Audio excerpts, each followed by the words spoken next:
अस्सलाम वालेकुम। तो आज हम चलने वाला क्लास 9 बुक फिफ्थ का chapter number 5 that is dynamics. और हमने स्टार्ट किया चैप्टर नंबर 5 का एक पोर्शन। और आज तक हमारे पास है जी फोर्स, कि हमारे पास फोर्स क्या होती है। तो इन जनरल बात करें फोर्स, हम कहते हैं कि हमारे पास वो चीज जो कि किसी ऑब्जेक्ट को पुश या पुल करे वो हमारे पास फोर्स लाती है। जनरली बताऊं तो मेरे पास क्या है, अगर बात करूं मैं तो मेरे पास एक मैस है, ठीक है। मैं कहता हूँ कि मेरे पास एक ऑब्जेक्ट है जिसका मैस का एम है, तो उसे जो एनर्जी जब हम अप्लाई करते हैं तो एनर्जी जो है वो एक फोर्स की फॉर्म में, जब हम उस पर एनर्जी अप्लाई करें या तो उसको पुल करे या उसे पुश करे, ठीक है, या उसे पुश करे या उसको पुल करे, तो जब हमारे पास ऐसा फिनोमेना हो कि जब उस ऑब्जेक्ट को एनर्जी मिले तो पुश और पुल हो, तो वो जो एनर्जी है वो जिस फॉर्म में लग रही है, जो हमारे पास वो चीज़ है, वो उसे हम फोर्स का नाम देते हैं। दोबारा सुन लीजिए, कोई ऑब्जेक्ट था, उसको हमने पुश किया या पुल किया, यानी हमने खींचा उसे या हमने पुश किया, उसे धकेला। तो जब वो धकेला गया या वो हमसे हमने खींचा, तो वो जिस सलाहियत से लग रहा है, जो एनर्जी से मिल रही थी, उस एनर्जी की वजह से वो खींचा गया या उस पर धकेला गया, तो वो जो टर्म होगी वो हमारे पास फोर्स कहलाएगी। आई होप आपको जनरल कंसेप्ट समझ आ गया होगा कि जब कोई भी ऑब्जेक्ट जो है वो पुश हो रहा हो, पुल हो रहा हो, मतलब उसके ऊपर क्या अप्लाई हो रही है, फोर्स हो रही है। हाँ, हम लोग एनर्जी अप्लाई कर रहे हैं, बट वो जब पुश होगा, पुल होगा, जो फिनोमेना होगा एनर्जी की वजह से, वो क्या होगी कि जो एनर्जी लगी वो उसने क्या किया, उस पर फोर्स लगाई, जिसको वजह से उसने पुश और पुल किया। तो आई होप आपको जनरल कंसेप्ट समझ आ गया होगा कि हमारे पास फोर्स क्या होती है, जिसकी वजह से हमारे पास वो ताकत जो किसी चीज पर लगे और उसको पुश या पुल करे, तो हमारे पास क्या होगी जी, फोर्स कहलाएगी। एग्जाम्पल के तौर पर हम लोग लेते हैं जी, एग्जाम्पल के तौर पर हमारे पास फर्स्ट ऑफ ऑल आ जाती है एग्जाम्पल ले, हम लोग इसको एनालाइज करते हैं। तो एग्जाम्पल में दिखाया जा रहा है कि हमारे पास एक फुटबॉल है और फुटबॉल के ऊपर जो है हम किक लगा रहे हैं, किक की वजह से हम लोग इसे एनर्जी दे रहे हैं और तो एनर्जी अप्लाई हो रही है। फर्स्ट ऑफ ऑल ये स्टेशनरी में था, ये रुका हुआ था, जब हमने फोर्स अप्लाई की तो इसने मूव किया, है ना, ये क्या हुआ, पुश हुआ, है ना। तो जब पुश हुआ यानी इसके ऊपर फोर्स अप्लाई हुई, तो लिखा हुआ जी, force apply to the stationary object can make it move. तो इस वजह से अगर हम किसी स्टेशनरी ऑब्जेक्ट हो, लाइक फुटबॉल पड़ा हुआ था, हमने इसके ऊपर जो है वो फोर्स अप्लाई की तो इसने मूव करना शुरू कर दिया। तो हमें पता चला कि हम फोर्स अप्लाई करके किसी स्टेशनरी ऑब्जेक्ट को, ऐसा ऑब्जेक्ट जो रेस्ट पर हो, उसको मूव करवा सकते हैं। नंबर 2 पर एग्जांपल दियो जी, हमारे पास क्या है, ऑब्जेक्ट है जो ऑलरेडी मूवमेंट में हो, कि ऑब्जेक्ट जब हमारे पास कोई ऑब्जेक्ट ऑलरेडी मूव हो लेकिन हम उसे ओवर फोर्स जो है अप्लाई करके जो है उसे उसकी जो स्पीड है उसको फास्टर कर सकते हैं। लाइक हमारे पास स्केट बोर्ड पर जो है वो लड़की जो है वो मूव कर रही है, इसने जो स्केट्स की एनर्जी को जो है इंक्रीज किया, इंक्रीज करने से क्या हुआ जी, इसका हमारे पास की एनर्जी जो स्पीड थी उसकी इंक्रीज होगी। तो हम पता चला कि फोर्स के जरिए ना सिर्फ हम रुकी हुई चीज को जो है वो चला सकते हैं, बल्कि हम लोग जो चीज चल रही है वो मूव कर रही है उसकी स्पीड को भी जो है वो डायरेक्शन को हम लोग चेंज कर सकते हैं बाय अप्लाइंग फोर्स। ठीक है, नंबर 3 पे हमारे पास है जी एग्जाम्पल कि हम लोग जो है हमारे पास नाव है जिसके ऊपर हम फोर्स अप्लाई करके उसकी जो डायरेक्शन है उसको भी चेंज कर सकते हैं, जैसे कि यहाँ पर दिखाया गया है। और नंबर 4 पर हमारे पास एग्जाम्पल दी गई है कि force in opposite direction do move an object make it slow and fast. इसके अलावा हम लोग ना सिर्फ उसको डायरेक्शन दे सकते हैं, स्पीड अप कर सकते हैं, बल्कि हम उसको रोक भी सकते हैं। यानी कि लाइक आप ब्रेक अप्लाई करते हो तो आप ब्रेक जब अप्लाई कर रहे हो तो फोर्स अप्लाई कर रहे हो तो उस गाड़ी को रोक रहे हो, है ना। तो इसका मतलब ये कि ना सिर्फ हम रुकी हुई चीज को चला सकते हैं बल्कि उसको स्पीड अप कर सकते हैं, उसको रुका भी सकते हैं और उसकी डायरेक्शन को चेंज भी कर सकते हैं। और जैसे कि हमारे पास यहाँ पर हम उसकी शेप को भी चेंज कर रहे हैं, लाइक दिस कि हमारे पास जो एंकर है वो हमारे पास जो है उसकी हम जो स्टिच अप्लाई करके टेंशन देंगे उसको जो है हम लोग एक उसकी शेप को चेंज कर रहे हैं फॉर सर्टेन टाइम के लिए। तो इसका मतलब ये कि हम ना सिर्फ फोर्स को अप्लाई करके उसको चला सकते हैं, मूव करवा सकते हैं, उसको स्पीड अप कर सकते हैं, उसको रोक सकते हैं, डायरेक्शन को चेंज सकते हैं, बल्कि उसकी हम शेप को भी चेंज कर सकते हैं। तो ये हमारे पास थे कि फोर्स अप्लाई करके हम कुछ क्या कर सकते हैं। तो जिन्हें बताया मैंने कि हम लोग फोर्स क्या होती है कि वो फिनोमेना जिसमें ऑब्जेक्ट को पुश या पुल किया जाए, है ना। अब पुश और पुल करके वो क्या कर सकता है कि रुकी हुई चीज को चला सकता है, जो चीज चल रही है उसको स्पीड अप कर सकता है, उसकी डायरेक्शन को चेंज कर सकता है और उसकी जो स्पीड है उसको स्लो डाउन भी कर सकते हैं। और इसके साथ साथ उसकी जो शेप है किसी ऑब्जेक्ट की उसको भी चेंज करता है for certain time of time. ठीक है, तो आई होप आपको समझ आ गई होगी कि फोर्स जो हम पुश एंड पुल कह रहे हैं असल में फोर्स का हमारे पास डेली लाइफ में किरदार क्या है।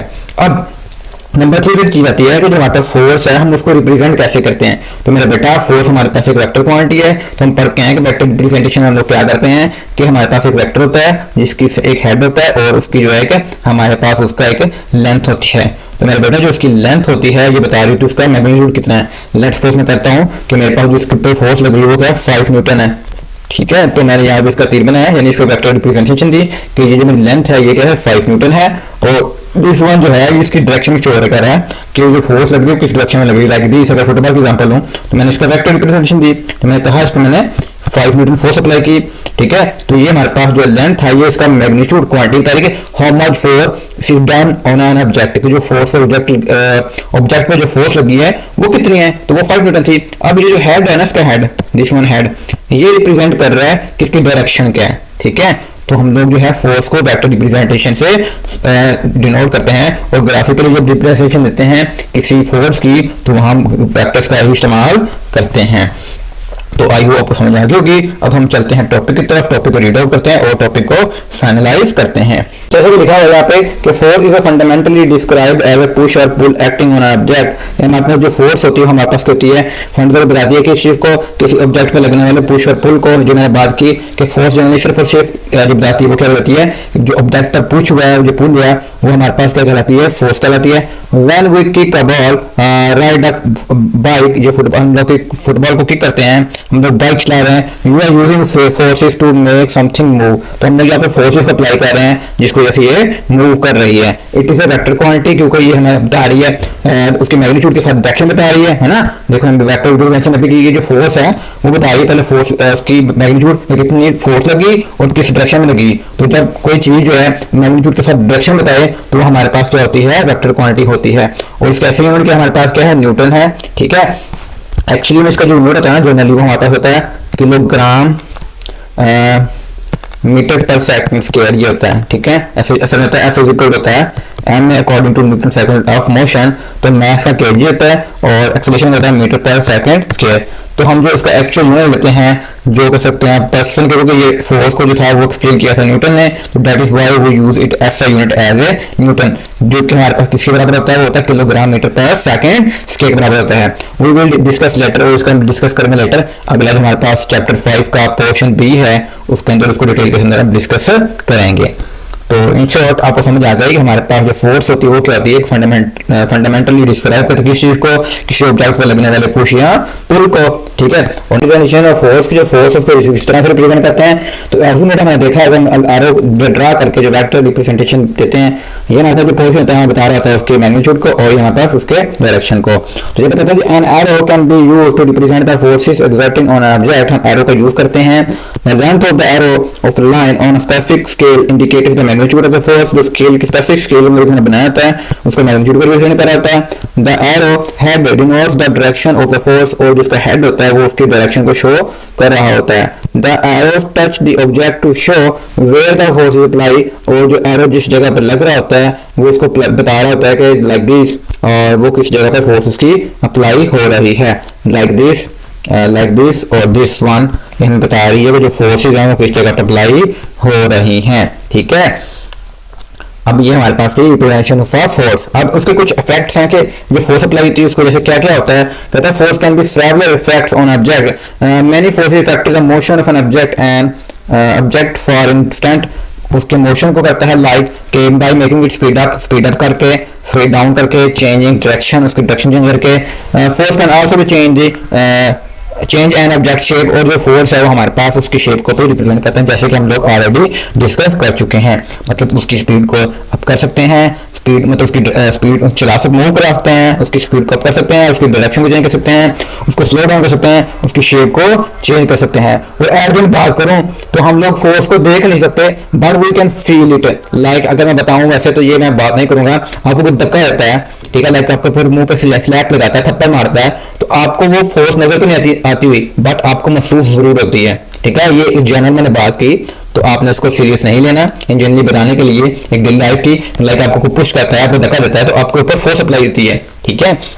कोई थप्पड़ लगा आपके, तो जब थप्पड़ इसने मारा तो वो जो फोर्स थी वो ताकत आपको महसूस पता चला कि कोई ताकत मेरे ऊपर लगी है, ठीक है। तो हमारे पास हम इसलिए हम कहते हैं कि हमारी फोर्स जो है वो नजर तो नहीं आती, but we can feel it, its effect, जो उसका इफेक्ट है वो हम लोग फील आउट कर सकते हैं। तो ये था तो लेक्चर जिसमें हमने देखना था कि हमारे पास फोर्स क्या होती है। तो हमने डिस्कस किया कि हमारे पास फोर्स वो टर्म है, जब कोई ऑब्जेक्ट पुश या पुल हो तो हमारे पास क्या होगा जी, वो फोर्स कहलाएगा। उसके बाद हम देखा कि हमारे पास वेक्टर रिप्रेजेंटेशन क्या होती है, कि हम फोर्स को किस तरह से रिप्रेजेंट करते हैं। हमने देखा कि हम एरो जो ड्रा करते हैं, जिसकी लेंथ होती है वो हमारे उसके मैग्नीट्यूड को रिप्रेजेंट कर रही होती है, और जो उसके हेड उसकी डायरेक्शन को रिप्रेजेंट कर रहा होता है। उसके बाद देखा हमने इफेक्ट्स के इफेक्ट्स होंगे, तो हमने बताया पता चला कि फोर्स जो पुश या पुल कर रही है उसकी वजह से वो चुकी हुई चीज को मूव कर सकती है, जो चीज ऑलरेडी चल रही है उसको फट ऑफ कर सकती है। नंबर 3 में देखा कि हम लोग फोर्स अप्लाई करके किसी ऑब्जेक्ट की जो है डायरेक्शन को चेंज कर सकते हैं। नंबर 4 पे देखा हमने कि हम फोर्स अप्लाई करके उसकी स्पीड को स्लो डाउन कर सकते हैं। एंड नंबर 5 पे देखा हमने कि हम फोर्स अप्लाई करके उसकी जो शेप है उसको चेंज कर सकते हैं, चाहे वो परमानेंटली हो चाहे फॉर इंस्टेंट हो। तो ये था आपका लेक्चर। फिर भी किसी में क्वेश्चन हो, क्यूरी लगी हो, कोई डाउट लगे हो तो कमेंट सेक्शन में जाकर जरूर पूछेगा। हमारी हमेशा कोशिश होती है कि आपके लिए बेस्ट वीडियो लेके आए। इसके लिए PDF नोट्स आपको वीडियो डिस्क्रिप्शन के अंदर मिल जाएगा। तो आज के लिए इजाजत दीजिए, अल्लाह हाफिज।